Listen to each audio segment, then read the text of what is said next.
fun ਮੈਦੋ ਇੱਕ ਇੱਕ ਲੋਥ ਮਾਰ ਵੈਣਾ ਹੱਥਾਂ ਜਾਨ ਕੋਈ ਨੇ ਅੱਗਾ ਵੱਲ ਮੁੱਠੀ ਬਰੋ ਖਾਂ ਉਹ ਜਿਹੜਾ ਐਲਾਨ ਕਰਾਉਣ ਗਿਆ ਹੋਇਆ ਅਜੇ ਤੱਕ ਉਹ ਵੀ ਕੋਈ ਨਹੀਂ ਆਇਆ ਉਹਨ ਪਤਾ ਨਹੀਂ ਕਿਦੇ ਮੌਤ ਪੈ ਗਈ मैं तेरे बकवास सुनदा पिया ना गाबर मैं आ गया जितनी ढेल तू ऐलान ते लाया आ मैं इतनी ढेल च माखे न चाटा मार के भी आ वैना मैं इन शक के माखे रही पिछली चाट तैन भूल गई है जिस नाल महीना पीछे भी लूसदा रहा है ढेल कोलो चाट मैं नहीं भूलदी उसे चाट दा इस वारी बदला मैं लेना हला इन्हां गल्लां छाडो गल जरा मेरी गौर नाल सुन अगर माखे दियां बूतियां कुटवाउणियां है ना मेरे वास्ते 10 किलो देसी घ्यो ते 5 मण गोशत इन्हां दा जल्दी तो जल्दी इंतजाम कर क्योंकि ये खुराक मैं खानी तां ही मेरे विच कोई शक्ति आउणी है देसी खुराक खाने वाले दी शक्ल ते विखिया इतनी खुराक ते सवेल अनवर गोंदल भी नहीं खांदा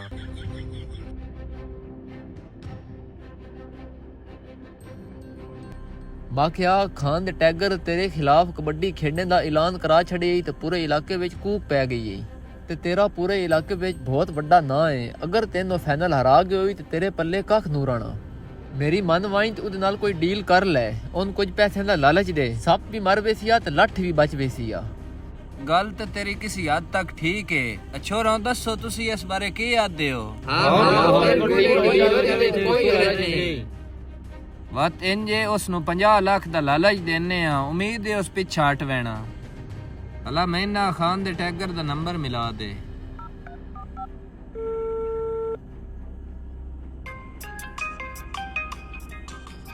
हला एक मिनट चुप कर माखे दा फोन आ गई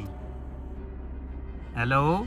मैं हुणे ऐलान सुनिया कि खान दा टैगर मेरे खिलाफ कबड्डी खेडू है क्या ये कोई अफवाह है या वाकई सच है हाँ बिल्कुल सच है खान दा टैगर कबड्डी खेडू है और अपनी फुल तैयारी कर रहा कबड्डी भी शक खेडो लेकिन उस तो पहले मैं थोड़े नाल एक बारी मुलाकात करना चाहना हला ठीक है मैं टैगर कोल पहुंच के बात तैन दसेना हां के आदे उन्ना थोड़ा टाइम मंगया ओ आदन सोच के दस दे हाँ माखा की याद दई ਉਹ ਆਦਾ ਮੈਚ ਤੋਂ ਪਹਿਲੇ ਮੈਂ ਤੁਹਾਡੇ ਨਾਲ ਇੱਕ ਮੁਲਾਕਾਤ ਕਰਨਾ ਚਾਹੁੰਦਾ ਹੁਣ ਕੀ ਸਲਾਹ ਹੈ ਮੁਲਾਕਾਤ ਕਰਨੀ ਜਾਂ ਨਹੀਂ मुलाकात कर लेने वो केड़ा बंदे खांदा लेकिन मैंने उसदी कोई चाल लगदी है लेकिन असा अपनी पूरी तैयारी विच बहना उत्ते 100 वादा घाटा हो सकदा मैं बात माखन टाइम दे छड्डा हाँ वो नाक फौरन टांगू वाले अड्डे ते पहुंच जावे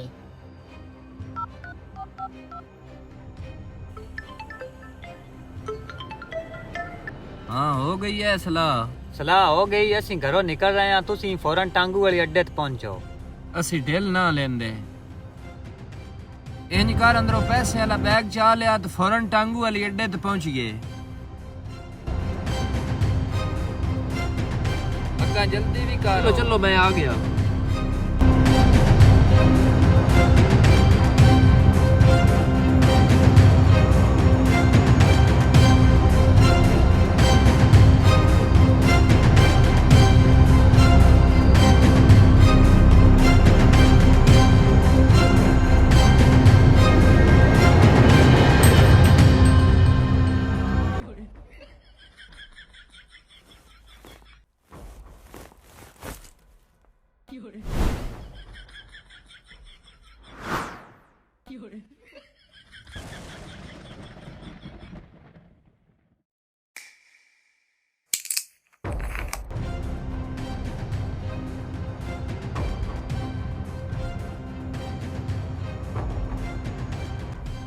अगर उत्थे हालात खराब हो वैंदे तुसां पिछा हट वैना मैं जाना ते माखा जाना तुसां सिर्फ तमाशा वेखना अल्लाह करे हालात खराब होण से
हाँ कोई जबड़ ना मारी ये बंदे इन्नी ढेर हो नहीं सान सारे तोर तोर करिया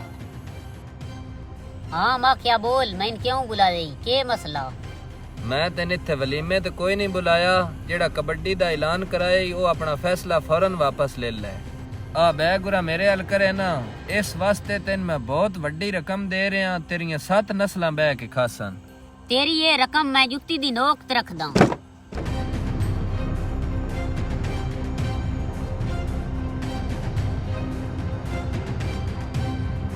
माँ क्या गल हुण इत्थे पैसे दी नहीं है वत के रोला है ये हुण मेरी शादी दा सवाल है इस फैसले तो मैं किसी सूरत भी वापस ना मुड़ सकदा मतलब ये हुण तेरा आखिरी फैसला है ये मेरा आखिरी और आत्मी फैसला है इस तो मैंने कोई बंदा रोक नहीं सकता ये शादी दा लड्डू मैं खासा ही खासा हुण दुनिया दी कोई ताकत भी मैंने रोक नहीं सकदी अगर ये तेरा आखिरी फैसला तो वत मेरा आखिरी फैसला भी सुन ले ये शादी दा लड्डू तेन मैं भी कोई नू खाउण देना आज तो बाद मैंने फोन ना करी तेरा तो मेरा टाकरा हुण कबड्डी दे मैदान है चौसी